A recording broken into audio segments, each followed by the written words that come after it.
Um, okay, but I want to pick up a couple things about Sure. the craft again of designing, because there'll be people watching this who might be interested in that, and so Okay. there are some You're tips you hitting might my be. weakest area. But some of the things that you did have to do, so you would need to know Yeah. about that, would be when you came up with sketches. What were you inspired by anything, or was it dependent on the talent, or what? I mean, how did you out of from a blank page? How did you start? Well, if you're designing for a star, the star you take into consideration first, what's going to look good on her. If you're designing for a specific number, that kind of comes out of your head, unless a producer said, I want to do a country western number, I want to do when on the old Andy Williams show, Bob Finkel was the producer, and he used to say, "This week we're going on a picnic, and we'll be in Texas." And he would give you a location and kind of define it for you, so you had the boundaries to work within. And it depends on what information you're given. Otherwise, it kind of comes out of what hits you at the moment. But you always, for the star, you want to make sure that she looks good, no matter what period you're doing. If you cheat the period and cheat everything else, you're making her look good or him. What did you use for reference? I noticed that you have some bound Yeah, sort of catalogs. I mean, what when you had to come up with quickly, what were you? How did you just get started? I think it usually just popped out. I've got to be honest with you, or some movie image would come to me. I'm a great one for remembering something that I had seen in a movie. A little copying never hurt nobody. So Did you go through any process of looking at a blank page for a given time and then you just did it, or were there a lot of torn up pages you threw there away? were a lot of torn up pages going away, and because I used to work with a sketch artist quite often, I would say something, and then he would say, "Why don't we?" And I'd say, "Why don't we?" And it was a collaboration of things that would come by. And when you really got stuck, you would call somebody. If I got really stuck, if Bob or Ray were around, I'd say, I can't come up with anything. And they'd say, why don't you? You mentioned that when Bob Mackie came on to Sonny and Cher, he was primarily doing Cher's costumes, Yes. right? And then were you doing everybody else's Sonny's and the rest of the Yes. guest stars? Sometimes there would be a guest star who specifically asked that Bob do something for, and Bob always was very gracious and did it. Was there anything about the way you designed for Sonny that was sort of a trademark thing or became a sort of signature for him? I did a lot of beaded suits for Sonny that certainly weren't wearable clothes. They were costumes, but we did everything on that show for flash and for an entertainment value.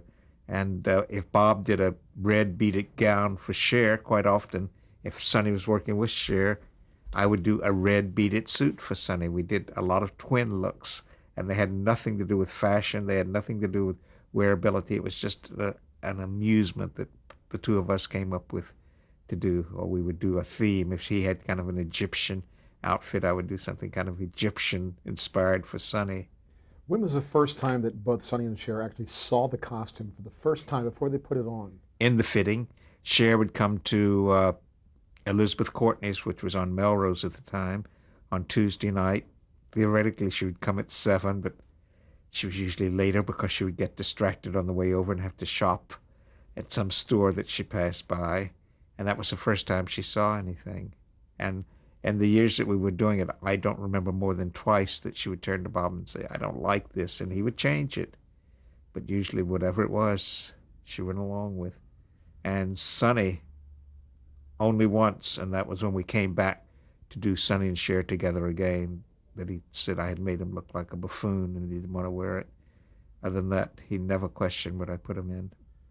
One of the famous things I remember about the show was the reaction that the audience had when they first saw Cher, Yeah, especially. yeah. Was there a reaction from them when they first saw those costumes each time that the new design came along?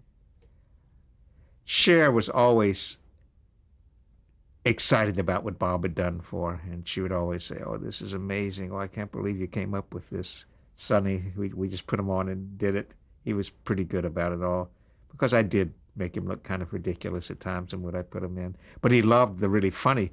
When I did all those funny suits for him, he was fine with it. He liked the idea of wearing beads and all. But when we did the ridiculous clothes, when I had to make him look like an exaggerated Egyptian or an Arabian type, and they were always bigger than life and very comedic. He liked getting done up and all of that. He had a good time with it. I think costumes were one of the signature things about that show. In addition to the comedy, a lot, obviously, fun seemed to be a big part of how the designs went. How big was the design team, and how many costumes on average would you have to come up with per show? Oh, we came up with like 125 costumes per show. Uh, Everything wasn't made. Sometimes I would shop stuff. Sometimes I would borrow from the Carol Burnett stock. In those days, Carol and Cher could wear the same clothes. And if we were doing an Elizabethan sketch and Bob had done that same costume for Carol a few seasons before, we could pull that out, redo it a little, and put it on Cher. We were very lucky. The same when Bob would do something and Cher had just done it, he would borrow and change it a little, and we would exchange costumes. But it was a huge amount of clothing to turn out each week. What was the process in terms of the writing, the choreography, in terms of how that impacted on the costumes? In other words, if a writer created a sketch, Yeah. let's say, or a choreographer came up with a step, would that be the end of it when it came into your area and whatever, or would you have to accommodate a costume to fit choreography, or how did that work? Always you had to know basically you just went by that quick meeting with the choreographer, and he would say, I've got to have a full skirt in this number, and you took it from there. But very seldom did the choreographer get to okay it before you went into production on it. There was just no time. It just had to all happen immediately. One of my favorite costumes that I ever made was a sketch that Steve Martin had written. It was called The Sit-Down Suit, and it was on the Sonny and Cher show, and he wrote this sketch. Incidentally, on that show, they never wrote a sketch for a specific guest. They would write the sketch, and whoever came in did the sketch. So quite often it was not quite suited to him, but they did it. But he wrote this thing called The Sit-Down Suit, and it was a week that Tony Curtis was on. And the premise of the sketch was that Tony Curtis is sitting on a park bench, and Sonny comes up to him and said, your clothes always look so incredible. You're a real fashion plate. And Tony Curtis said, well, everything is designed for what I'm doing. This happens to be my sit-down suit. And he said, it's done so that every crease falls in the right place. And they have a little, maybe a minute discussion about his clothes, and Sonny walks up, and then Tony gets up to walk out. And when he gets up, of course, the sleeves fall down and they're a foot longer. The pants crotch falls down to his knees, and this whole suit has a whole different look. And it was quite an engineering feat to come up with it, but it worked. And we only did it on one take. And that's always been one of my favorite costumes. And it was specifically done because of what Steve Martin had written. You received a couple of Emmy nominations on that show. Is that right? I believe so. I At least can't really remember. Yeah. Was that the first time you were nominated? And was that how did that feel, or did that have an effect on your career? Or? Not on my career. I love being nominated. I would love to have won more, but I didn't. We never won on the Sonny and Cher show. Neither one of us ever won on it. But we were nominated quite often. There were some pretty famous characters that were that evolved on the show. What was the involvement of costumes in sort of bringing those characters to life? Well, for instance, Cher as Laverne, the lady in the leopard skin outfit. I think Cher said to Bob, I want to look like one of those Hollywood Boulevard ladies who wear a lot of leopard skin. And from that, he came up with the outfit. And then Terry Garr, nobody remembers Terry Garr, but Terry Garr was the other one that was always in the Laverne sketch.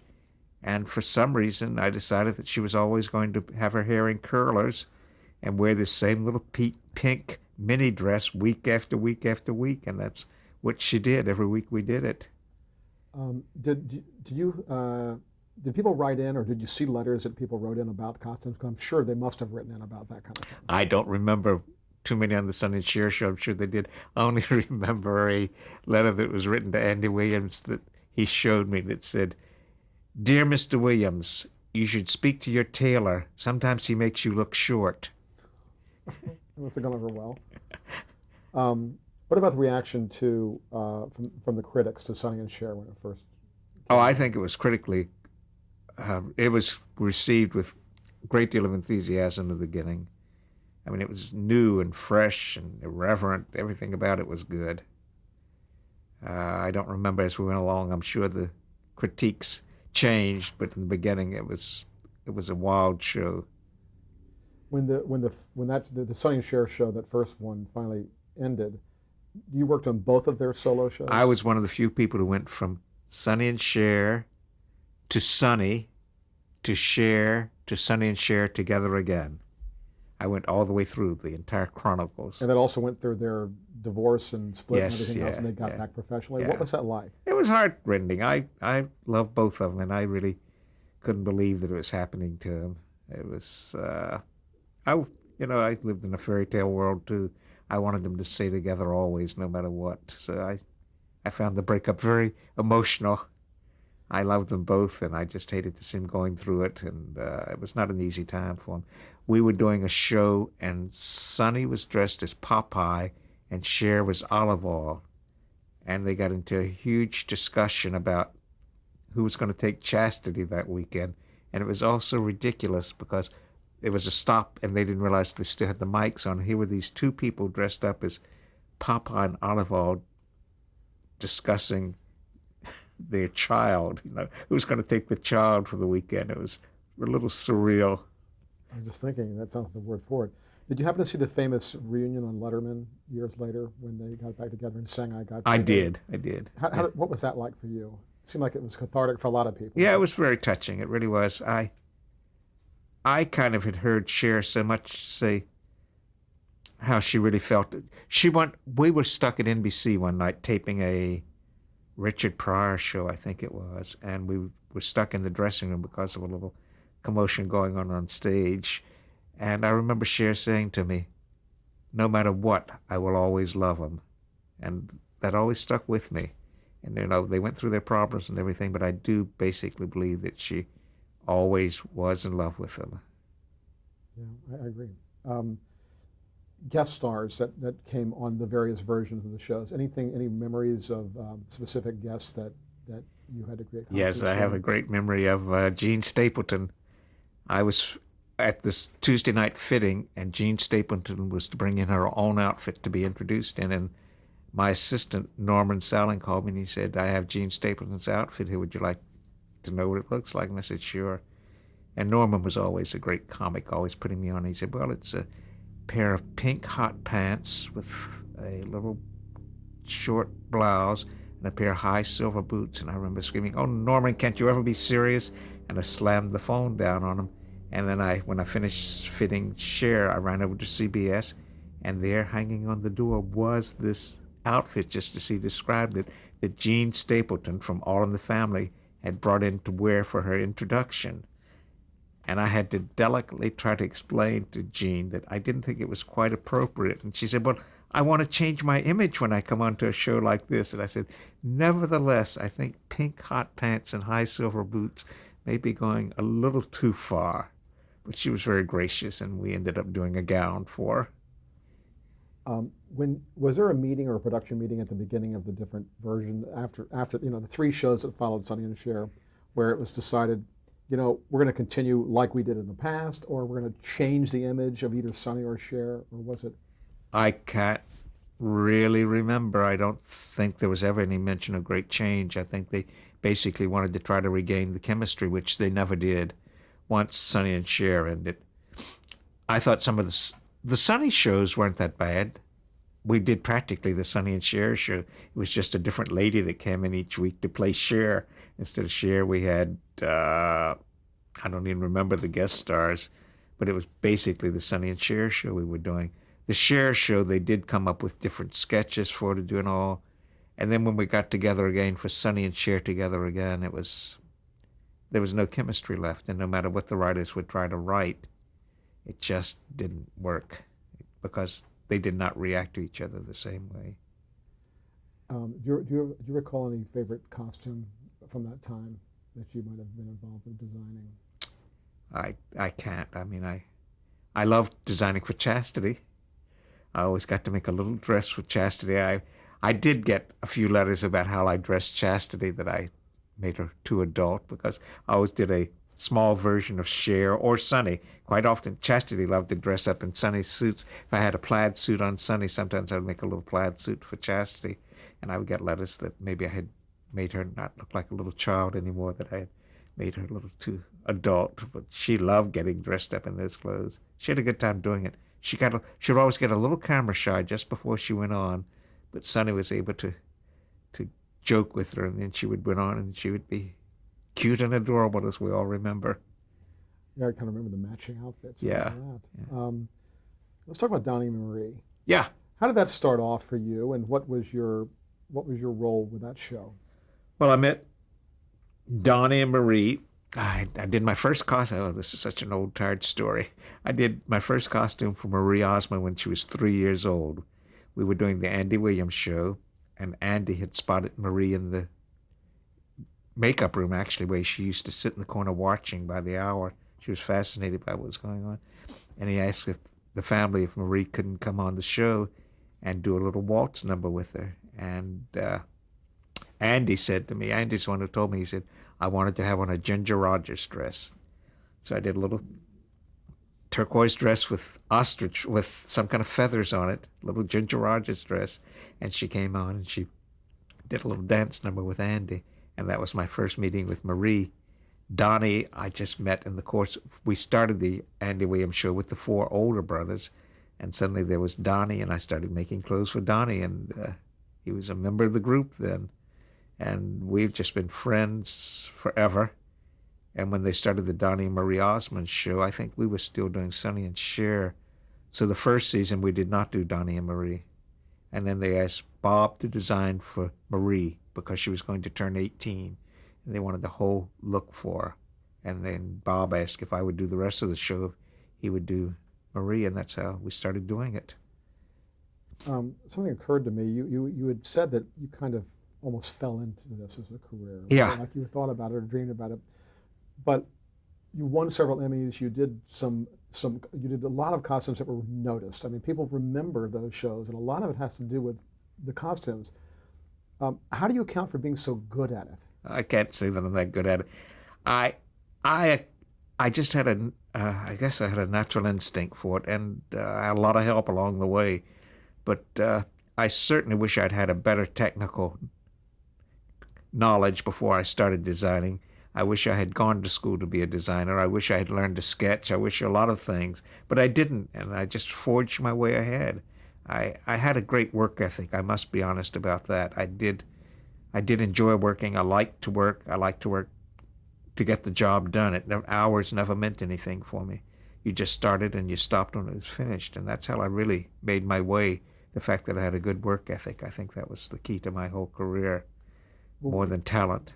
Well, when you mentioned the Ginger Rogers costume, it made me think that everyone looks at different things for inspiration, but I think you mentioned you had a great recall of like movie roles and actors and things like that. Did that seem to be a real strong suit for how you would come up with ideas? Oh, I'm sure it was. I'm sure it was. A flashback memory of somebody wearing something.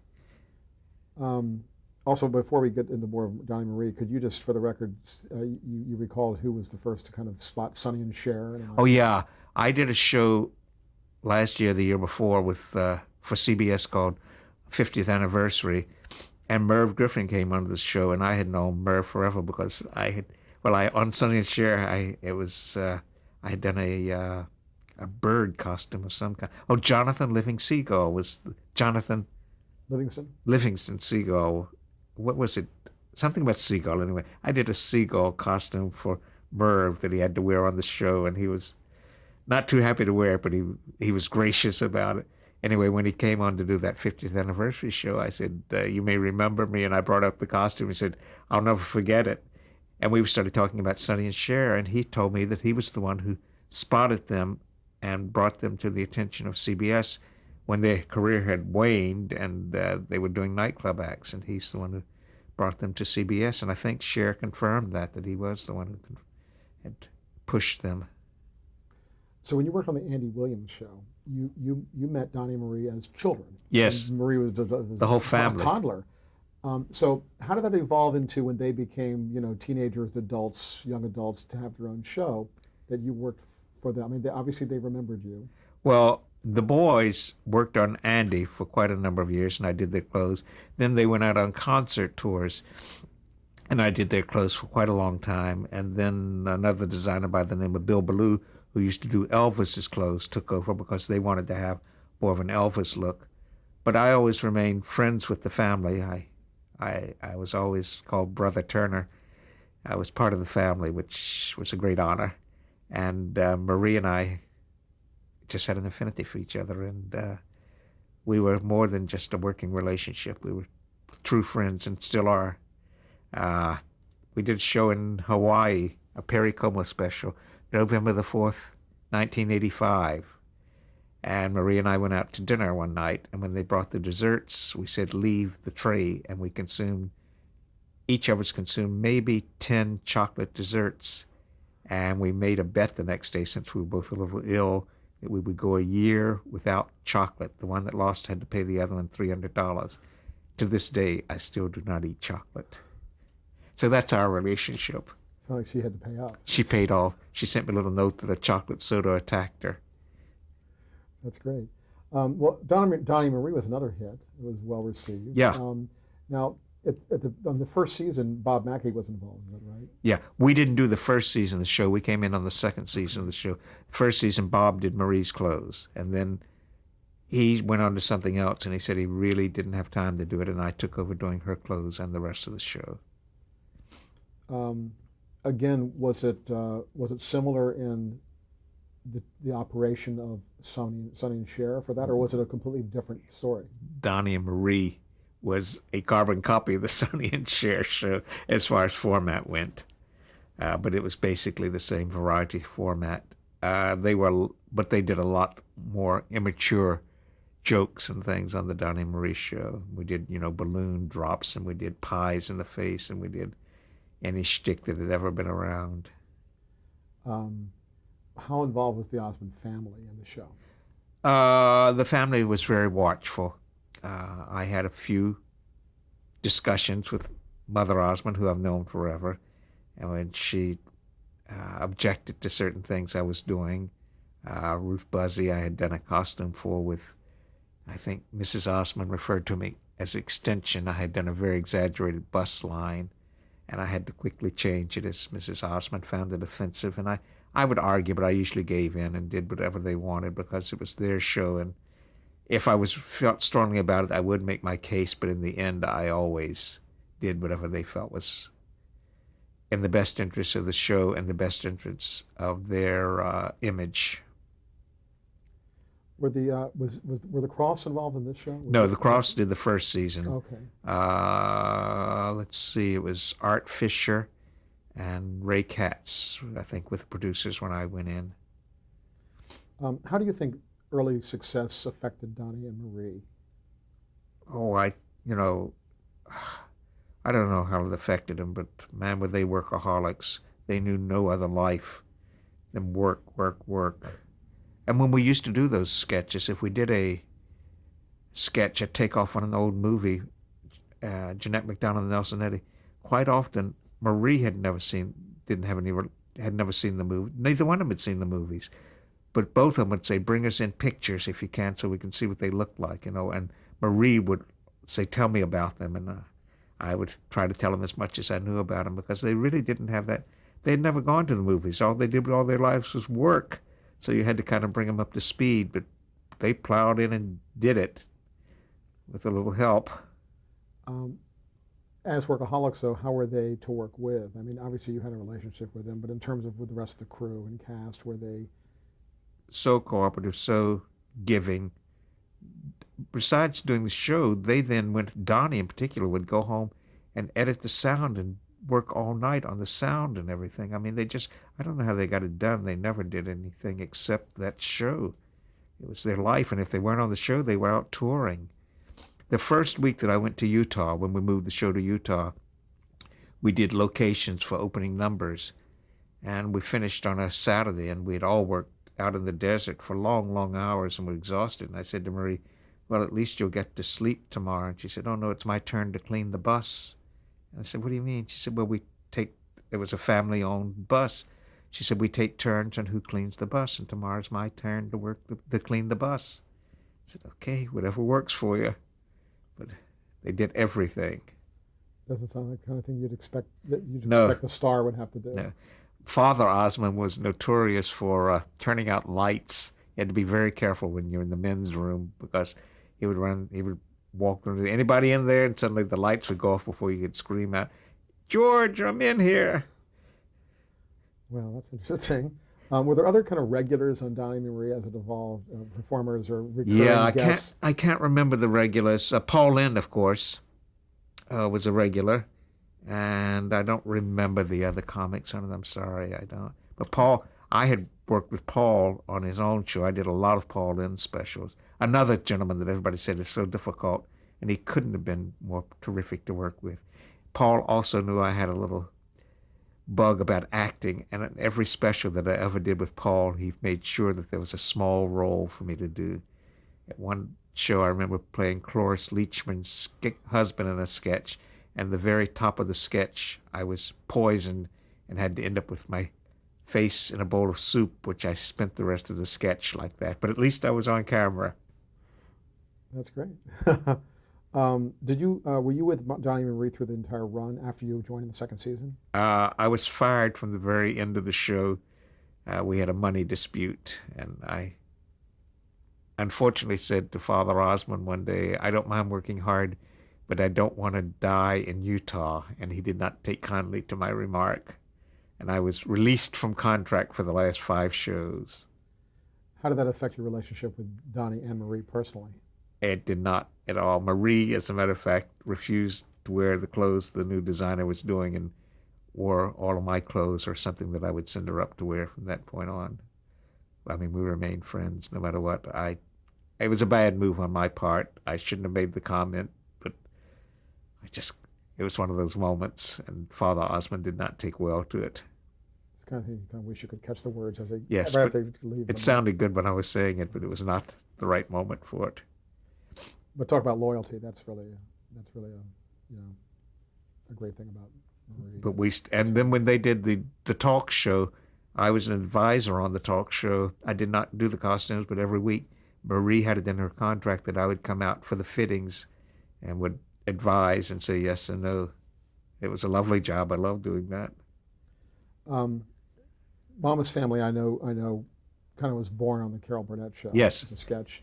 How did that evolve, and how about your involvement in that? When they decided to do the Mama's Family show, they asked if I would do it because I guess Joe Hamilton produced the first one, and I knew Joe. I'd worked with him as a performer as well as a producer. Joe was a singer on the old Dinah Shore show, and they asked if I would take over the show because Bob didn't want to do it. And part of the agreement was that Bob would get credit for original concept of costumes, and I would get show credit. And that's how it all started. And that was the job of a lifetime. It was a terrific cast, and it was a fantasy world that we lived in. It was a time-stopped show. I mean, what I designed on that show had nothing to do with what was going on in the world in that time, but it was like you were in this town where it had stood still at a certain point, and that's where it stayed. And I don't remember ever being told that something wasn't right on that show. They loved everything that I did, and it was great working on the show, and I had a good time, and it was not very hard work, and they paid me. And I loved doing the show, and I wish it had gone on for a couple more years. Okay, we'll change tape.